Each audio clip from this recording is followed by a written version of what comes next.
حائضہ عورت کا مکہ معظمہ پہنچ کر پاکی سے پہلے مدینہ منورہ کا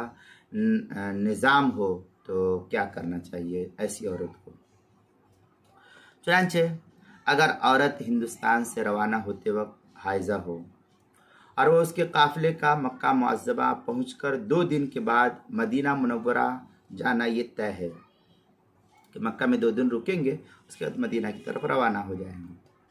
تو اس پر لازم ہے کہ میقات پر اسی حالت میں احرام باندھ لے، جس حالت میں ہو اسی حالت میں وہ احرام باندھ لے، اور مکہ معظمہ پہنچ کر پاک ہونے تک مدینہ کا سفر مؤخر کرنے کی کوشش کرے۔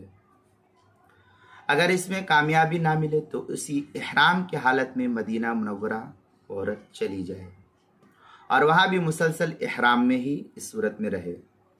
اور ممنوعات احرام سے وہ سختی کے ساتھ بچتی رہے، پھر پاک ہونے کے بعد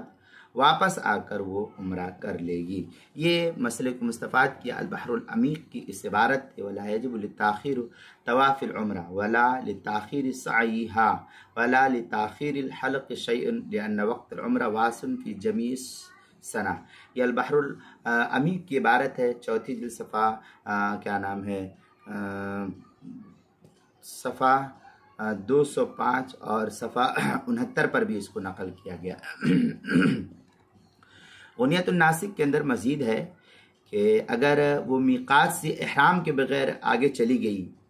تو اس صورت میں چلی جانے کی صورت میں میقات سے بغیر احرام کے چلی گئی تو گنہگار ہوگی، اس پر دم لازم ہو جائے گا، اور کسی میقات پر واپس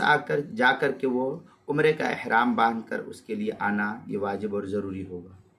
پھر جب وہ مدینہ منورہ جا کر احرام باندھ کر آئے گی تو دم ساقط ہو جائے گا، اور اس پر بہرحال توبہ استغفار کرنا یہ لازم اور ضروری ہو جائے گا۔ چنانچہ غنیۃ الناسک کے اندر آفاقی مسلم مکلف اراد دخول مکہ وجاوز آخر میقات غیر محرم، اس طریقے کی عبارت غنیۃ الناسک